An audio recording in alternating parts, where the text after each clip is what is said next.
Alors, qu'est-ce qu'on a comme petite pépite là-dedans? Oh, merveilleux ferrum. C'est cool pour faire un éclair d'écrit. Bonsoir, bienvenue. C'est votre première fois? Ça va bien se passer.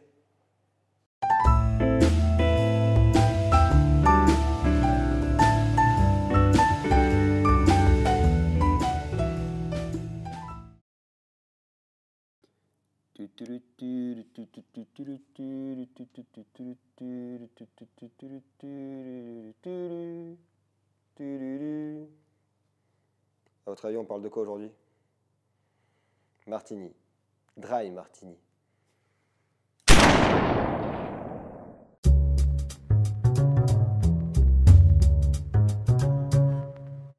Pour notre troisième épisode, on s'attaque à un incontournable de la sphère cocktail, le Dry Martini.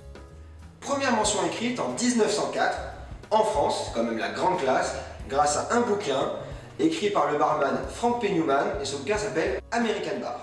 De sa création à nos jours, ce cocktail et sa recette surtout ont su s'adapter tel un caméléon grâce à de nombreuses modifications. C'est-à-dire, j'aime quand tu poses des questions. Je t'explique. En fait, le Dry Martini a toujours été composé de seulement 2 ingrédients.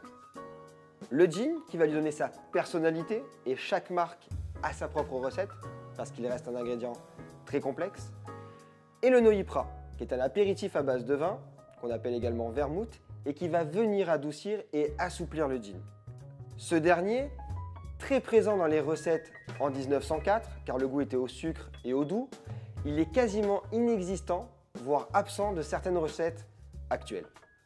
Du coup, grâce à sa proportion en Noyipra, le Dry Martini a su s'adapter à notre palais, qui aimait beaucoup plus le sucre au début du XXe siècle qu'actuellement. Au fait, un tips de barman pour savoir si vous êtes dans un bon bar à cocktail. Commandez un Dry Martini. Tout comme dans un restaurant où on est censé vous demander la cuisson de votre viande, un bon barman est censé vous demander comment vous préférez votre Dry Martini. Zeste de citron olive, à la cuillère au shaker, dry ou extra dry, sans parler des innombrables twists, le Gibson, le Black Pearl. Ouais, bah c'est pas facile de taper sur ses doigts. Le Dirty Martini, le Martinez, qui est le grand-oncle du Dry Martini, dont on parlera dans une prochaine vidéo, et même le Vesper, créé dans les années 50 par Gilberto Preti au Duke Hotel de Londres pour un certain Ian Fleming. Vous l'avez? Et oui, l'auteur de James Bond. Impossible de parler du Dry Martini sans parler de James Bond, mais c'est une autre histoire, on en parlera une prochaine fois. Le prochain volet sort le 8 avril et on verra s'il sait enfin boire des Dry Martini.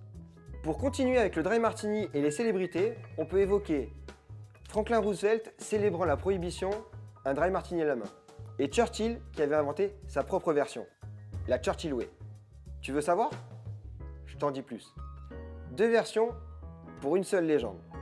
La première version, la plus plausible, étant que Churchill buvait son gin, bouteille de Noyipra ouverte proche de son verre pour parfumer son gin. Et tout ça en regardant la carte de la France pour rendre hommage au Noyipra. Deuxième version, Churchill buvait son gin en le parfumant avec du Noyipra, en faisant passer la lumière à travers la bouteille. Ouais, c'est du lourd, hein? Ne rigolez pas. Pour notre Dry Martini du jour, on va réaliser la version parue en 1904 d'un American Bar de Frank P. Newman. Pourquoi? C'est une très bonne question. Premièrement, parce que c'est mes vidéos et je fais ce que je veux. Et deuxièmement, car je suis marié au sucre et moi, les Dry Martini, c'est pas ma tasse de thé. Du coup, cette version, composée à 50% de gin et 50% de Noyipra, est la plus équilibrée, car on va permettre d'adoucir et d'atténuer la puissance du gin. Côté fiche technique, n'en déplaise à James Bond et son shaker, on va le réaliser au verre à mélange. Ça, c'est une grande version. Il y en a des moyennes, il y en a des petites. Ça dépend des goûts. La taille, ça compte pas, comme on dit. Côté verrerie, on va utiliser des verres à cocktail. Je vois que vous suivez, c'est cool. Côté culture confiture, on appelle ça aussi des verres à martini. Côté ingrédients, seulement 2. Le Noyipra, 4 centilitres, et le gin, 4 centilitres également.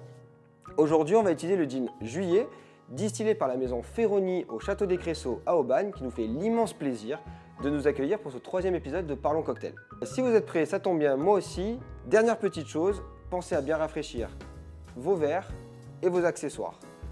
On peut y aller, c'est parti.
Merci une nouvelle fois à la Maison Ferroni de nous avoir accueillis pour ce 3e épisode de Parlons Cocktail. Je vous invite à aller chez votre caviste préféré pour y retrouver tous ces produits. Merci à tous pour vos retours. N'oubliez pas de partager cette vidéo. Le plus important, c'est surtout de vous abonner et surtout, encore une fois, de checker la cloche. Prenez soin de vous, buvez moins mais dégustez mieux. On se retrouve très vite pour une prochaine vidéo de Parlons Cocktail. Ciao!